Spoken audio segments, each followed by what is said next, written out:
Hello, what's up mga ka-J-Vlog? Welcome ulit sa panibagong video. And for today's video, ayan, magbibigay tayo ng first impressions review sa bagong labas ngayon na Samsung Galaxy A17 LTE.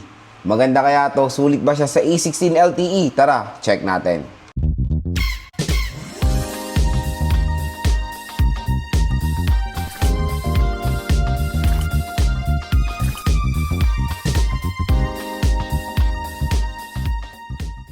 So yun mga ka-J-Vlog, finally lumabas ang Samsung Galaxy A17 LTE. And yun nga, available na siya sa online or sa official store ni Samsung sa online.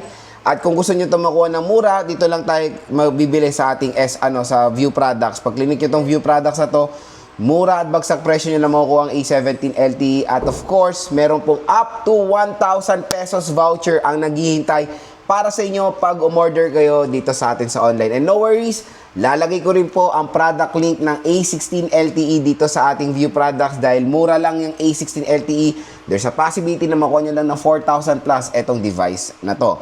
So, syempre, pag-uusapan natin ngayon ng A17 LTE and no worries, bibili rin tayo niyan soon. Pero, since bagong labas siya, pag-usapan natin agad-agad etong smartphone na to. So, yun nga, when it comes sa SRP niya, andito yung SRP ng A17 LTE, same na same din sa A16. 4GB 128 is nagkakalaga ng 9,290 at finally meron siyang 8GB 256 na nagkakalaga ng almost 12,000 pesos. So, medyo expensive for a 4G device, lalo-lalo na the base variant na 4GB 128 is super duper disappointing. Lalo na 4GB is a big no-no when it comes sa ganitong mga presyohan. 4GB perfect na lang yan sa 3 to 4,000 pesos. Even 5K na, hindi na pwede ang 4GB of RAM for me. Lalo na going 2026, di ba? Pero I don't know kay Samsung kung meron silang strategy.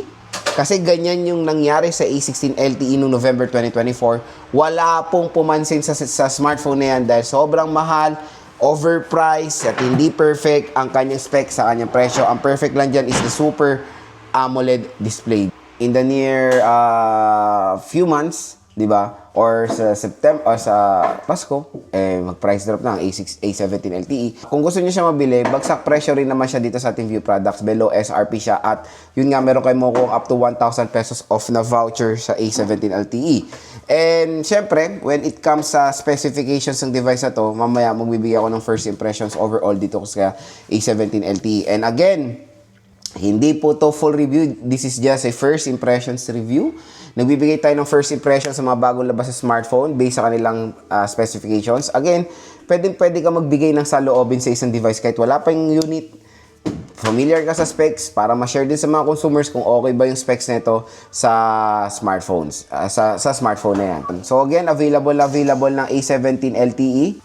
Pag-usapan natin yung display niya. Si A17 LTE ay meron 6.7 inches Super AMOLED display with the resolution of Full HD Plus 1080p. At sa isa, meron siya 90Hz screen refresh rate. Medyo upgraded when it comes to protection. Corning Gorilla Glass Victus Plus protection siya. Mas durable yung display niya compared sa A16 LTE. When it comes sa OS, syempre out of the box na Android 15 siya with One UI version 7. Pero yun nga, ang maganda dito, meron tong promise na madaming few years. Meron tong promise na ilang major operating software updates. So, when it comes sa longevity, makukuha nyo yun sa A17 LTE mga idol. And when it comes sa camera, same din naman sa A16 LTE na meron triple rear camera with 50 megapixel main, 5 megapixel ultra-wide camera, and a 2 megapixel macro lens. And sa chipset, same din. Sana in-apply na lang nila dito yung bago na G200 kahit na sinasabi nating rename lang siya ng G100. So, G99 pa rin ang chipset dito sa Samsung Galaxy A17 LTE. And when it comes sa kanyang battery, same din na 5,000 mAh na removable battery capacity with 25 watts fast charging. So, asahan nyo syempre na wala po itong charger out of the box. Pero malay nyo pag bumili kayo sa online, makakuha kayo ng charger nito. So, paswertihan lang talaga kumbaga ang makakuha ng charger ng A17 or ng mga Samsung devices. Tulad dito sa A16 LTE, nung bagong labas, so wala silang any promos. Pero nung binili ko to, I think nung June or after 6 months, nagkaroon sila ng mga promos about sa charger and ngayon wala na naman. Again, paswertihan lang po ang charger dito sa mga Samsung devices. So yun mga J-Vlog, nalalaman nyo na yung price, specs, and of course, the availability of the Samsung Galaxy A17 LTE. Again, kung gusto nyo itong makuha ng bagsak presyo, up to 1,000 pesos off ang pwede nyo makuha. Click nyo na itong view products natin dahil dito sa ating view products, sobrang mura lang ng A17 LTE. So yun, ito na, re-rectine ko na kayo bungad pa lang ng video na ito, ng ating first impressions. Sobrang nakaka-disappoint ang specifications ng A17 LTE. Medyo umasa ako na marami tayong makukuhang upgrade sa A16 LTE pero wala tayong nakuhang major upgrades dito sa A17 LTE. Siguro redesign, yun lang. Pero when it comes sa kanilang presyo at available pa rin ng A16 LTE, syempre I'll go all the way sa A16 LTE. Yan ang mas pipiliin ko compare sa A17 LTE kasi same na same sila ng specifications at halos 50% ang kanilang price difference ngayon. So, ang A16 LTE, there's a possibility na makuha nyo to ng 4,000 pesos, 4 to 5,000 pesos. Hanggang meron pa yung A16 LTE, sinasabi ko na sa inyo, bumili na kayo niyan dahil baka ma-phase out na yan, mawala na yan sa market, ubusin lang ni Samsung yan, magko-focus sila sa A17 LTE na much expensive pa ngayon. Pero yun, nakaka-disappoint lang na wala silang gano'n talaga pinagkaiba. For me, ang based on my observation when it comes sa kanilang specifications, ang nakita ko lang pinagkaiba nila is the Corning Gorilla Glass Victus Protection, redesign, and I think yung support ng ng memory card na up to 2 terabytes kasi sa A17 LTE and 1 terabyte sa A16 LTE. So I think walang reason kung bakit pipiliin mo ang A17 LTE sa A16 LTE kasi including the RAM at ROM, pareho rin na mabibigay dito sa A17 LTE. Kaya I don't know kung malaki yung malaki yung kutob natin na baka gumawa rin ng strategy ngayon si Samsung na malay natin sa December bumaba rin ng up to 50% off ang A17 LTE. Let's hope, di ba? At matik mawawala na yan sa sistema ang A16 LTE kasi nawala na yung A06 4G, A16 5G, I think, nawala na ata. Pero, let's hope na mayroon pa rin stock ngayong payday sale. So, first impression, when it comes sa kanyang display, yan na talagang isang pinakamagandang display ngayon sa market.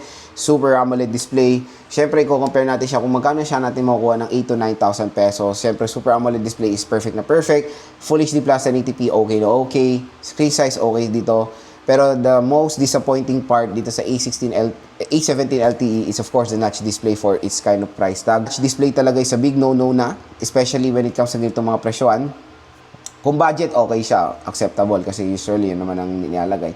Pero 8 to 9,000 pesos, lahat talaga naka-punch hole at ang lilit pa ng punch hole nila. Dito talaga, kitang-kita mo yung butas, kitang-kita mo yung uka niya na parang may tulo yung smartphone mo. Na again, sa mga karamihan ng consumers, ayaw na ayaw yan.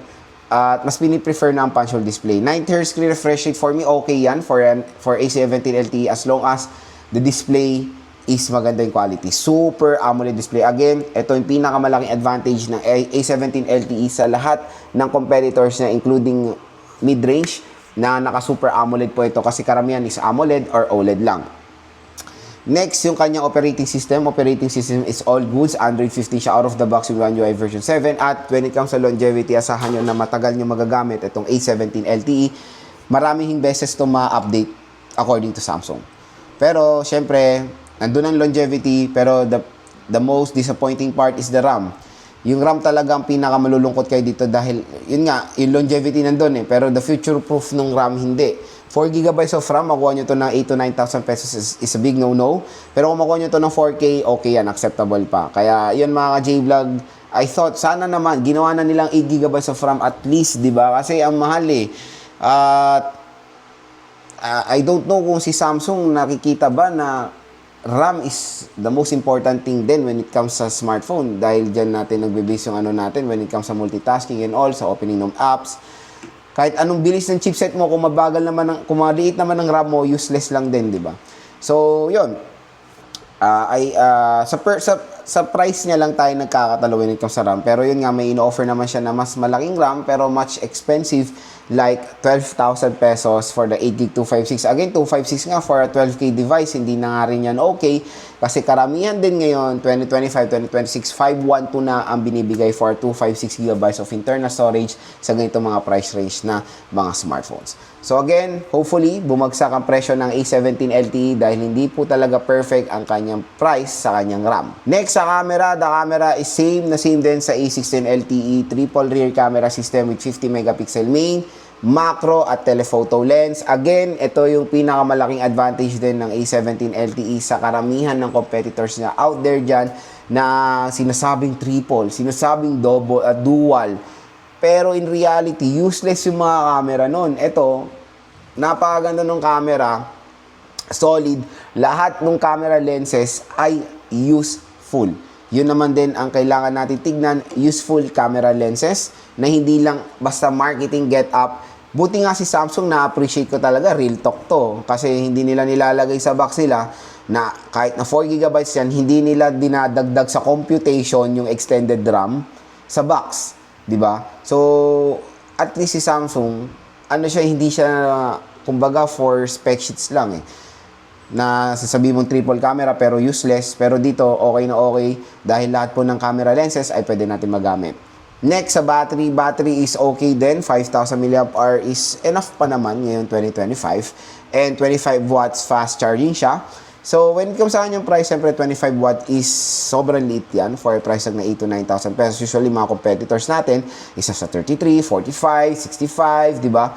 25 watts, siguro acceptable yan for a price na 6,000 pesos below. Again, yun nga, pag bumagsak ang presyo ng A17 tulad na lang sa A16 LTE na sobrang sulit, nung binagsak ni Samsung ang presyo ng A16 LTE, grabe, parating sold out yan.